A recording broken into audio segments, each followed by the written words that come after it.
Hola mis queridos amigos, estamos aquí en Hablemos de un libro y vamos con el quinto día del libro País de las Sombras Largas. Espero estés disfrutando esta lectura junto conmigo. Y suscríbete a mi canal de Hablemos de un libro para que puedas disfrutar de las lecturas que subo en los videos. Y bueno, vamos a empezar con esta lectura. Y dice así: lo dominó la avidez cuando descubrió que Kidok se había detenido. Al acercarse comprendió el motivo de la parada. Kidok estaba pescando. Había cerrado en un cuadrado la superficie del océano y ahora, sosteniendo en la mano el arpón pronto para herir, estaba inclinado sobre las oscuras aguas, con el trasero vuelto hacia el cielo y la nariz, que rozaba la superficie del agua.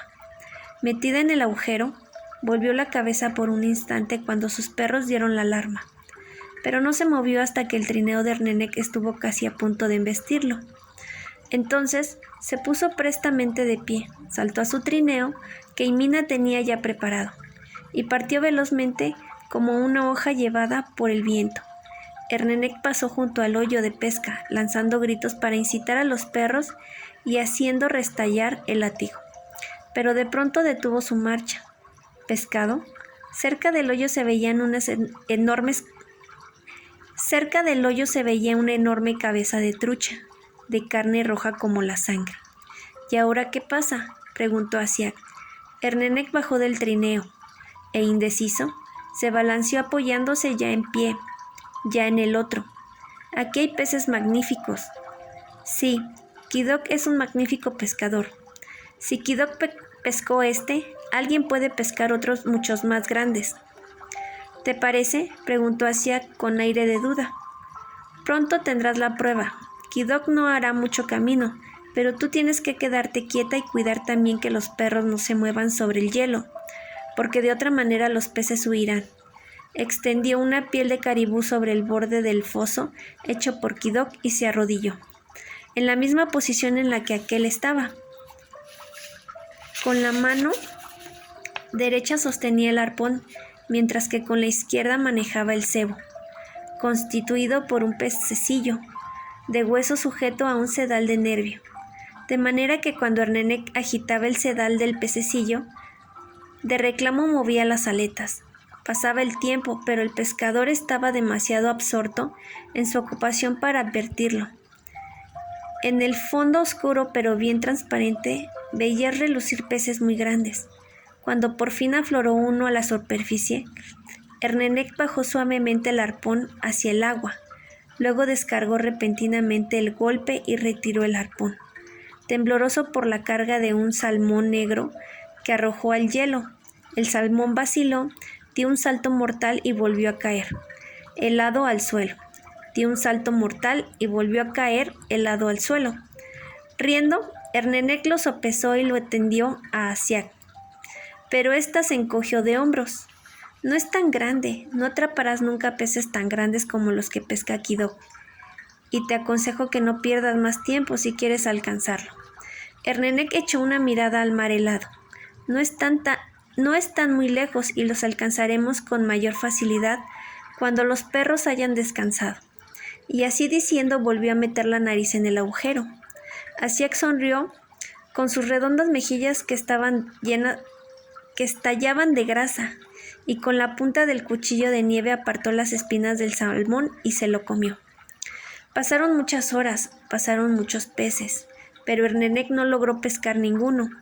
En un momento en que un cardumen entero se acercó al hoyo, Ernenek quiso ensartarlo todo, y lo que consiguió fue solo hacerlo huir. Hasta echó un agujero en el agua. Dijo Asiak: una mujer ha oído cómo se reían los peces. Ernenek montó en cólera y decidió partir. Mientras tanto, la temperatura bajaba. Los perros seguían la pista sin dificultad, de manera que Ernenek y Asiak podían dormitar de vez en cuando sobre el trineo, sin preocuparse de dirigirlo. En verano dormían poco, pues dejaban los largos sueños para la larga noche invernal. Sin embargo, de cuando en cuando debían detenerse para dejar que el tiro de perros descansaran. Mientras estos dormían, Ernenek perforaba el hielo con sierra y punzón, y por el hoyo atrapaba algún pescado. En una ocasión, hallándose cerca de la costa, mató una zorra de un flechazo. Hacía la desolló diestramente, valiéndose del cuchillo de piedra. Sirvió a Ernenek las vísceras tiernas, apenas se enfriaron, y puso a estacionar las partes más duras. Mientras conservaba la piel como estropajo. Más que la oscuridad creciente, a lo que sus ojos se iban acostumbrando poco a poco, fueron los primeros pelos blancos de la piel de la zorra los que les anunciaron la proximidad del invierno. A cada revolución, el sol bajaba un poco más, ampliando continuamente el trayecto elíptico. Dentro de poco desaparecería detrás de las montañas o se hundiría en el mar, y volvería a caer la noche sobre la cima del mundo.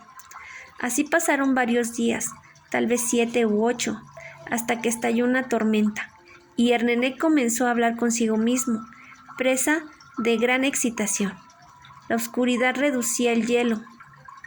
El helado cierzo, irrumpiendo desde lejanas alturas, barrió la superficie del mar y empujó horizontalmente grises nubes de nevisca sobre la extensión sin término, lo que obligó a los viajeros a agregar otra capa de grasa al rostro y a mantener los ojos semicerrados. De nuevo, el trineo de Kidok desapareció de la vista. Los perros perdieron sus huellas, y una y otra vez Ernenek tuvo que detenerse, bajar del trineo y descubrir con el pie los rastros borrados por la nieve. Los perros seguían una línea ondulante y el trineo se bamboleaba bajo la presión del viento. Ernenek empezaba a sentir la falta del grueso sayo exterior, provisto de capucha, que solo deja al descubierto los ojos. Tenía las cejas cargadas de cristalitos de hielo y las orejas llenas de nevisca. Con todo, no se habría detenido de no haberse producido un incidente. Para castigar el viento por su insolencia y para quebrarle su furia, Ernenek se había puesto a golpearlo con el látigo y a traspasarlo con el cuchillo. Pero el viento no solo se negó a someterse, sino que se rebeló y con una furia ráfaga volcó el trineo, que arrastró más de 100 metros, mientras fardos, viajeros y perros rodaban por el suelo en una gran confusión. Los perros aullaron, Ernenek maldijo, Asiak rió. En vano trataron de levantar el trineo sobre los patines. El viento tornaba a volcarlo. Perdona a una mujer que vale poco y que se atreve a hablarle a un hombre como tú, pero te hago notar que el trineo se romperá y que entonces ya no podrás alcanzar a Kidok, gritó Asiak en el oído lleno de nieve de Ernenek. Detengámonos, si no podemos avanzar nosotros, quieres decir que tampoco puede avanzar él. Empujaron el trineo hasta colocarlo detrás de un repliegue que presentaba la superficie del mar y a cuchilladas deshicieron los nudos de las correas enredadas. Una vez libres, los perros se pusieron a excavar desesperadamente con las patas, chillando y buscando en vano abrigo en la delgada capa de nieve. Trabajando deprisa y con precisión, Ernenek comenzó a construir un iglú. Con la punta del cuchillo trazó sobre el hielo un círculo cuyo diámetro medía lo que él en altura. Luego, permaneciendo dentro del círculo, con la mandíbula de escualo que tenía en el trineo, serruchó grandes cubos de hielo que dispuso en torno sobre la línea trazada. Erigiendo cubos y cortándolos al propio tiempo, sacó del hielo que pisaba otros cubos, que fue disponiéndose sobre los anteriores de manera tal que al fin un solo bloque bastó para cerrar la bóveda.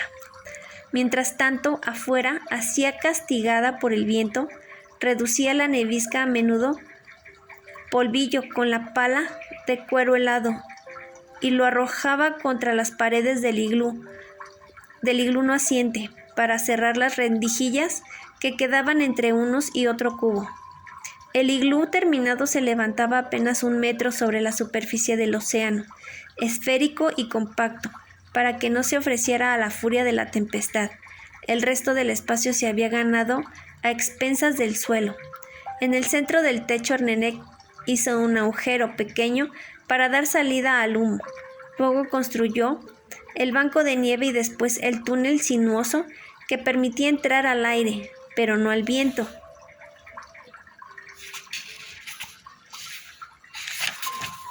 Y en el que debía albergarse el tiro de perros. Mientras Asiak llevaba a la casa las provisiones y los utensilios domésticos y recubría el banco con pieles de caribú, Ernenek salió para sepultar el trineo. Después volvió a entrar en el iglú y se quitó cuidadosamente de encima toda la nieve, antes de sentarse sobre las pieles del banco. En medio de la oscuridad oyó cómo Asiak preparaba la lámpara, daba fuego a la yesca de hongos secos mediante la piedra de sílice y encendía el pabilo de musgo. A medida que la grasa de foca se derretía en el recipiente de esteatita, la llamita crecía haciendo brillar la pared circular y difundiendo el calor. Con los 2 arpones clavados en la pared por encima de la lámpara, Asiak improvisó un secadero sobre la cual extendió su ropa exterior que estaba mojada. Ayudándose con los dientes quitó a Ernenek las calzas de cuero, también mojadas y rasgadas, que secó con nieve y reparó con la aguja de ballena que llevaba en el pelo, y con nervios de caribú, antes de extenderlas en el secadero. El secadero, la lámpara, el montón de carne, el pedernal, el cubo de nieve potable y todos los otros utensilios estaban dispuestos de acuerdo con un orden más antiguo que la historia, transmitido desde la noche de los tiempos de padres e hijos. Cada cosa estaba en el alcance de la mano, para que se la pudiera encontrar fácilmente aún en la oscuridad, y para que todo se pudiera hacer sin moverse del banco. Ese iglú era idéntico al iglú que habían dejado, y los iglúes que habían de tener en el futuro, y todos los enseres estaban hechos teniendo en cuenta las dimensiones de este iglú. El hacha de sílice era corta, y el cuchillo, para uso doméstico, de hueso de caribú, era circular, de suerte que para emplearlo solo bastaba realizar un movimiento con la muñeca. En lugar de tener que mover también el codo, la cual habría sido incómodo en un ambiente tan reducido. Hacía, como toda mujer de su casa, tenía un sinnúmero de cosas que hacer. Regularmente había de quitar el pabilo para que no humeara, volver de continuo las ropas tendidas en el secadero, reparar los desgarrones y raspar las pieles, una vez secas, y luego masticarlas hasta que volvieran a adquirir su suavidad. El crujido de la aguja, la reverberación anaranjada de las heladas paredes y el olor familiar del pabilo que flotaba en la grasa de foca invitaban a Ernenek a conciliar el sueño, pero Ernenek se sentía frío. Había desplegado mucha energía y no se había nutrido suficientemente como para hacerlos como hacen los hombres cuando corren detrás de una mujer, y desde luego no habría sido él si se hubiera olvidado de algo que tenía una importancia primaria, como por ejemplo las ropas adecuadas para emprender semejante viaje. Se metió en el saco de piel de reno, con las piernas un poco más altas que el cuerpo, a fin de que el aire caliente subiera a los pies ateridos. Pero así y todo no consiguió dormirse. Habitualmente le gustaba adormecerse hallándose a medias helado, pero esa vez no logró conciliar el sueño. Observaba a Asiak por entre las pestañas. Al cabo de un rato la muchacha terminó de coser, chupó un poco de pescado helado, cerró el agujero del techo con un pedazo de piel, bostezó ligeramente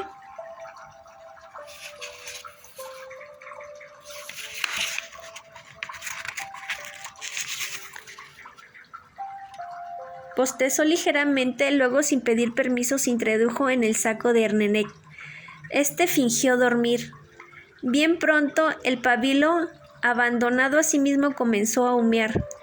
Luego crepitó y terminó por apagarse. La furia de la tormenta les llegaba atenuadas a través de las gruesas paredes. De cuando en cuando el iglú se estremecía a causa del movimiento del mar subyacente y se oía el gorgoteo de las aguas debajo de la helada costra. Asiak, metida en el saco de pieles, le infundió calor y antes de que se diera cuenta de ello, Ernenek se durmió. Cuando despertó, la tormenta continuaba aún azotando la helada llanura, pero era menos violenta que antes. Asiak estaba ocupada en ablandar sus calzas de cuero con un raspador de huesos y, en las partes más duras, con los dientes. Ernenek tenía hambre, lo esperaba el té tibio, que se bebió mientras comían trozos de pescado y de grasa. Cuando terminó de comer, las provisiones estaban casi del todo agotadas. «Alguien va a buscar a Kidok antes de que pueda escaparse», dijo entonces, hurgándose los dientes con las uñas. «No es imposible que una mujer te acompañe. Kidok no puede estar muy lejos». Salieron, abriéndose camino a codazos entre los perros que dormían en el túnel. El viento soplaba aún con fuerza. El cielo se prestaba sombrío y la temperatura era cruel. Entrecerrados los ojos en la nube de nieve y encorvándose para resistir las ráfagas de viento, terminaron por descubrir un pequeño iglú encogido bajo la tempestad y casi completamente cubierto por la nevisca. El ladrido de los perros anunció su llegada. El interior del iglú de Kidok era idéntico al de Ernenek, con los mismos utensilios dispuestos del mismo modo. Desde su saco de pieles, Kidok sonrió a los recién llegados, y las hermanas se restregaron las narices riéndose y oliéndose. «Alguien ha venido a llevarse a Imina», anunció Ernenek sin ceremonias. Vimos que nos seguías con tu trineo, pero creía